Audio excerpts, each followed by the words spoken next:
Hi, and let's have another look at some of these things about how matter changes. I loved this picture of this ice block melting on a nice hot day, and we've got the solid ice block here and it's dribbling all over us, and I'm sure we've all had that experience. So that leads to a nice little question. What do we mean by reversible in a reaction? Now, as we know, reversible normally means it can go backwards. That's what we do when we reverse a car, we go backwards. So let's see what that goes on with it. I think the best example is to use our good friend water again. We know that water can exist as ice, as water, and as steam. And it does regularly. And it goes between these stages, doesn't it? It doesn't always stay in one phase, it changes. So sometimes it's ice, sometimes it's water, sometimes it's gas. And most of us will recall that the thing that changes this is the temperature around it. So if we are doing this, then we should be able to recognise that we can change solid water to liquid water by adding heat. We can change liquid water to gaseous water by adding heat. Right, so there's a common thing here. So if we can do things, there's always ways of doing reversing. Now if we reverse the conditions, we should reverse what happens. And with water, that is true. So if I've got gaseous water and I remove heat or cool it,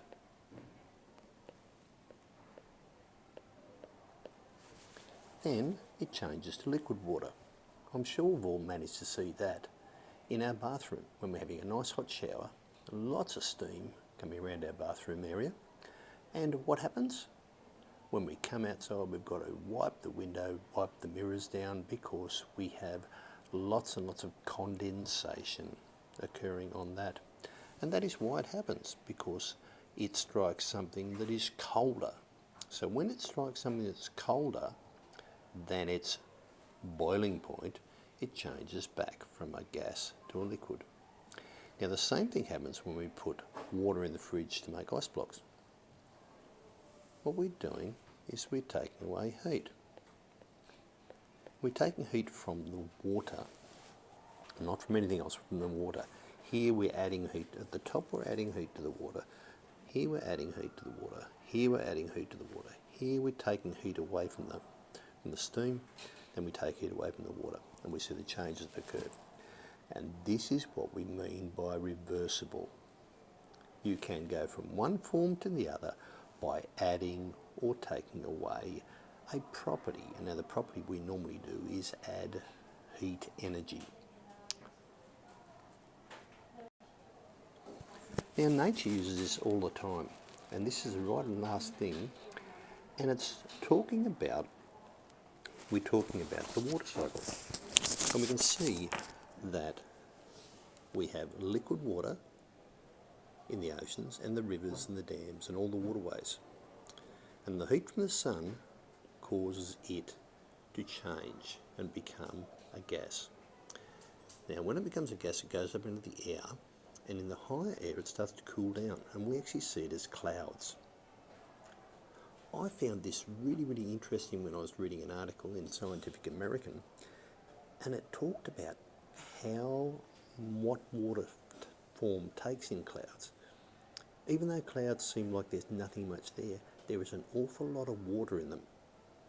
And if we took all that water and determined its mass, it would be a very large amount.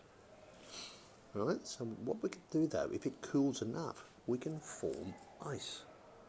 And we can get hail or sleet falling because it's too heavy for the cloud to hold up, so it comes down. And this is why sometimes we call this, instead of rain, we call it precipitation. And precipitation can be anything from rain to hail to snow to anything like that, different forms of water. Alright? Now, as we go through this, we see that all we are doing, we're adding heat on this side, we're taking away heat on this side. And then some interesting things happen. When water comes into the earth, anything that will dissolve in water does. And then the water keeps on its trip back to the oceans, right? And as it does, it carries with it anything that is dissolved in it. Now we call these chemicals salts, and that's why we normally call the ocean salty water. Now if you want to find out more about this, it's probably a good idea to do so, and you can find out more very simply by looking up water cycle. Now, some things, of course, don't change. Now, the classic one, of course, is an explosion. If we have an explosion, all the stuff we make at the end, it's almost impossible to turn that back into what we started off with. Almost impossible. And the other really quick example is when we do cooking. When we cook, what we do is we change it chemically. Now we would see this when you're cooking an egg. You know, this goes from clear, the white part goes from clear to white, and we see changes also in the yolk, the yellow part. Now we cannot, if you cook an egg, can you uncook it? And I think everyone would agree the answer to that is no. And these things, these two, are wonderful examples of chemical changes because they cannot be reversed. And we're going to stop it with that because there might be something more later on.